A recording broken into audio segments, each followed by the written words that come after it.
Hi everyone, it's Chelsea from Little Mountain Ranch. I think this update video is probably going to be my all-time favorite. Not only is it June, which in my opinion is probably one of the best months out of the entire year. I think it's probably been one of the most fun and exciting weeks that I have ever had homesteading. There's definitely been one thing that's happened in our farm over the last week that definitely takes the cake. It is the cherry on the top of the ice cream cone. It is so exciting and so wonderful and so magical, and I cannot wait to share it with you. But I think what I'm going to do first is walk you around and give you a little bit of an update on the garden. June is my favorite month for gardening.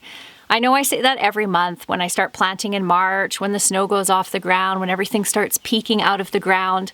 But this time of year is probably the time of year when most gardeners get to sit back a little bit and kind of enjoy what's happening in the garden. It's that time of year where there's not a huge harvest coming out of the garden yet, at least up here in the north. We are harvesting a lot of greens, but that's about it. It's also when we are just finished doing our first mulching on the garden and everything looks clean and tidy. We have had a lot of weeds creeping up because we've had quite a bit of rain, which I'm not complaining about at all. The rain is fantastic, but it does make for a fair bit of weeding, but it's nothing like it's going to be in about 3 weeks time.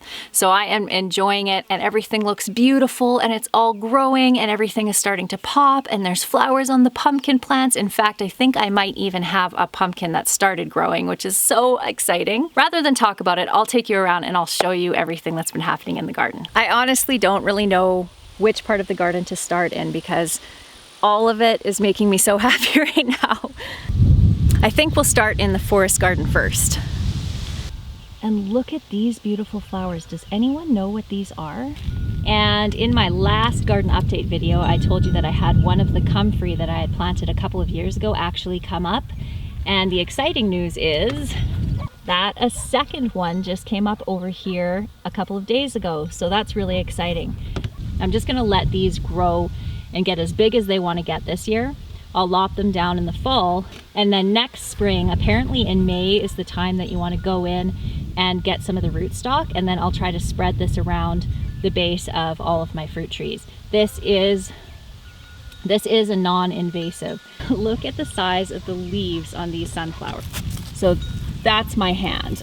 They're huge. I cannot wait until these bloom. This is my garlic patch here, and I'm really excited because I have my first garlic scapes, and I have actually never tried garlic scapes before, so I'm going to go pull off the couple that I can see here and then use them in my stir fry for lunch today.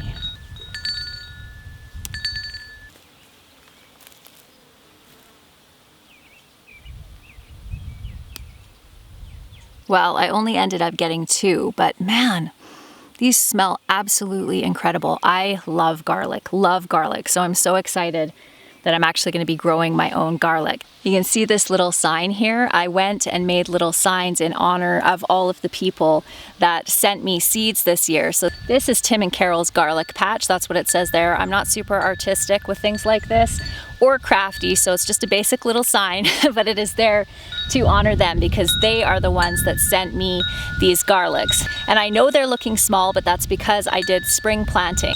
Tim told me that I was better off to get them in the ground now, let these bulbs get as big as possible, divide them off in the fall, and then plant them again so that I can have a really good garlic harvest next year. So that is exciting. But they're looking pretty good, I think.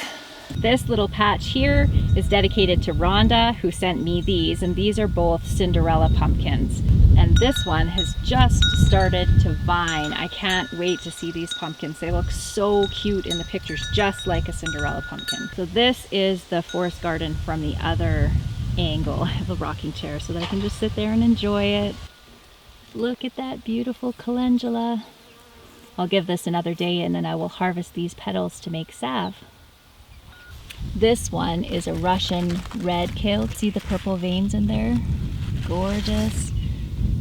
And then a curly leafed kale. This is probably one of my favorite kales for flavor, but this kale here, the lacinato kale, this is probably the best kale for making kale chips because it's so smooth and flat. So it's super easy to cut up. Down at the bottom of the rainbow garden, I have some more squash, and they're just starting to flower now. These are some of my little escape artist Cornish cross chicks. The nice thing for us is that because we have the Great Pyrenees, We don't have any issues with predators, so it's not actually even a big deal for them if they do break out of their chicken tractor. It's not the end of the world. They're still really safe. It won't be long before they're too big to break out, which is good because their chicken tractor is actually at the base of the rainbow garden, and I don't want them getting in here and demolishing all of this produce. The initial plan for the rainbow garden was that I was going to cut all the beds in like a rainbow, which we did, and then I was going to plant different colored vegetables in each row. By the time we got to planting the rainbow garden, it just was at the point where I had a ton of odds and ends plants, and I wasn't really too concerned about the rainbow effect I'd been initially going for. I just wanted to get everything in the ground. It still turned out, it looks really pretty. Not quite what I was going for, but I'll do better next year. I have squash planted in here, and then squash planted in all the way down here, across the bottom here, and across the bottom down here. Within the next 2 to 3 weeks, this will be completely filled out. And then I have some onions planted in here, and then along here I have nasturtiums and a couple of pickling cucumbers. So once everything's filled out, I think this is gonna look just beautiful. My carrot patch, on the other hand, not quite as pretty. And one of the things we found when we were weeding this was just completely infested with weeds. In fact, you couldn't even see the carrots in there. Is that the chickens must have gotten in here at some point because the carrots are quite patchy. You can see missing patches. So I think they came in and munched on some of the seeds. So I don't have quite as many carrots as I was planning on. As you can see, I have parsnips going down here, and then a few in over here. So I think what I did was planted this bed with parsnips, forgot that I did, and then went in and put my pickling cucumbers in. So we'll see how this poor little bed grows. I have so much to share with you today, so I think this video is going to go on a little bit longer than usual, but I really want to pack everything in. I'm going to be off the grid for the next 5 days, which means I won't be able to put any content out here on YouTube or over on Instagram. So I really want to give you guys a video, give you an update on everything, and then I'll catch you guys up in more detail next week. This area here is the upper garden, and this is mostly collard greens, which is the first time I've ever planted them, and I love them, and they grow really well in our climate. Lots of cauliflower and broccoli all in this area here. I think there's a couple of hundred of each. Just wanted to show you these collards. Look at those. Look at the size of this leaf. I've been eating collards fried up with eggs every morning for the last week. The beets have been mostly weeded and mostly thinned. So this is 2 rows of beets all the way down here. They're doing really well. My peas did not grow pretty much at all. I think I'm only going to end up with about 20 plants in the end. So that's pretty much a write-off.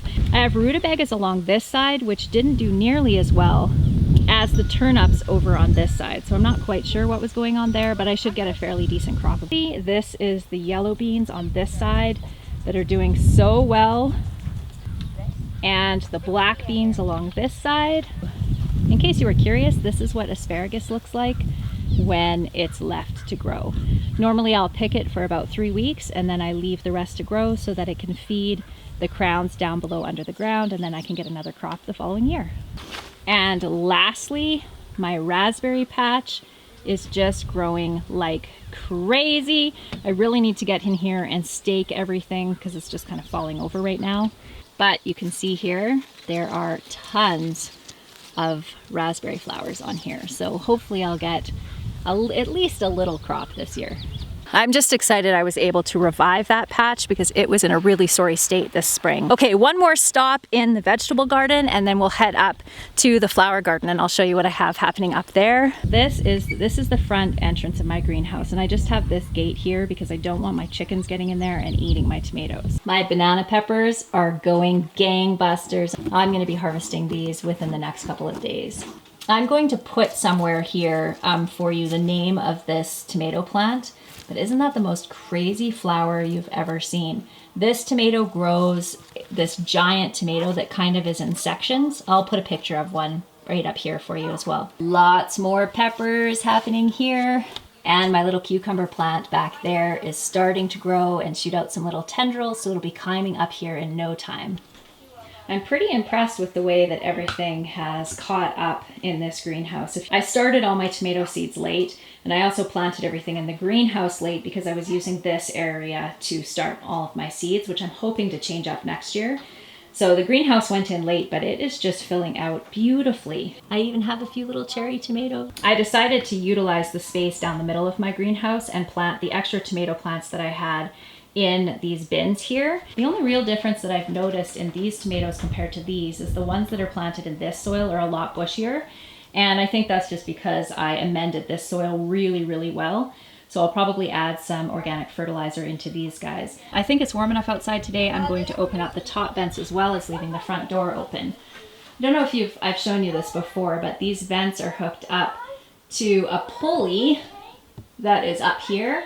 And then the strings come down here and hook onto here. So we just grab these and hook these little loops. And this is actually hot wire that we have here onto here. And that opens up the vents in the ceiling there and there. These little pansies are just growing like crazy. This area here stays fairly shaded, which is what pansies like. They don't like it when it gets super hot. But it just looks so beautiful. If you'll remember, I think in the last video I cut back this tarragon and you can see that it's starting to send out some new shoots again off of the top. And I have been harvesting mint like crazy for tea.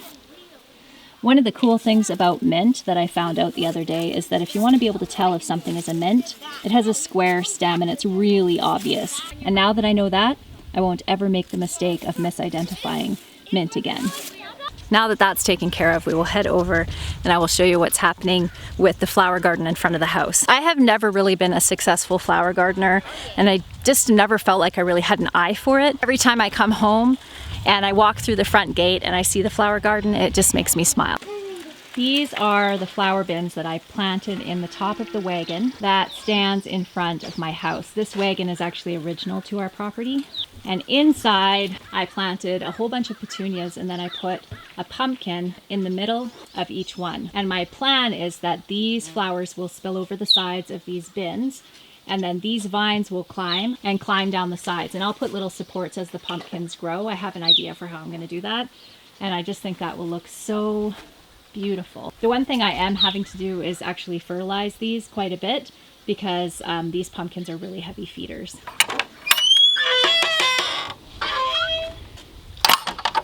This is one of the little trellises that I made in one of my last videos. And as you can see, the clematis are starting to bloom. Isn't that the most beautiful color? Something I didn't know about clematis is that the blooms actually last for a really long time. This one bloomed about 5 days and it's still blooming and looks gorgeous. I just cannot wait until this vine crawls all the way up there. And look at these beautiful flowers. They kind of look like a hollyhock, so they must be related to the hollyhock. I know they're not. I cannot remember for the life of me what they're called. Maybe one of you knows. And if I can find it, I will put it up here somewhere. But that is just so beautiful. I have two more really exciting things that I really wanted to share with you in this video. So I will just quickly let you know that the little mini greenhouse at the side of the house is working. The tomatoes look a million times better than they did. And oh, one more thing, there's so much to tell you and show you. The peonies are blooming. Look at that. I promise that I will make a video for my peony syrup recipe, but oh my goodness, that is just so beautiful. There's two more things that I wanted to share with you that are probably the most exciting. The first is that last week I got a call from a neighbor of ours saying that he had a honeybee swarm in his yard and wanted to know if I wanted to come and catch it. So the thing about honeybee swarms is they usually only stay in one place for under an hour. So I had to move really quickly. I've only caught one other honeybee swarm and it wasn't successful. It ended up leaving the hive that I put it in. So I was feeling really nervous. I went and got all of my stuff together, went over and I managed to catch the swarm. It was so exciting. It was exhilarating. It was a little bit stressful. It was nerve-wracking, but mostly it was just exciting.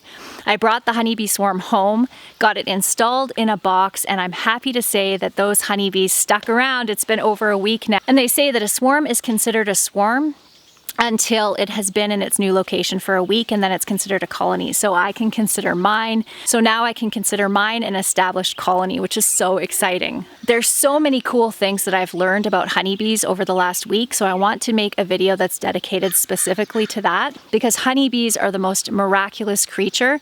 And I have gone from, if you remember back when I first started doing my YouTube channel 2 years ago, I was terrified of bees, and now I'm at the point where they actually don't scare me. That doesn't doesn't mean I like to have any land on me or anything. They don't terrify me the way that they used to.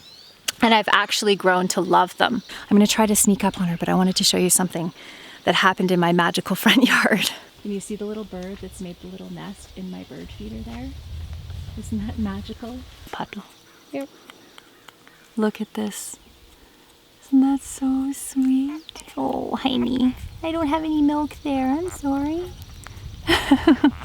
Are you a hungry baby? Oh, look at this little face. Oh dear, it's okay. Shh, it's okay. It's okay. One of the things that I can warn you about is that we're probably going to have lots of puppy spam happening on my channel over the next little while. Aren't they so sweet? And I promise next week I will do a video where I will fill you in on Maple and her puppies and tell you why it is that you see what you see when we go look at this litter of puppies.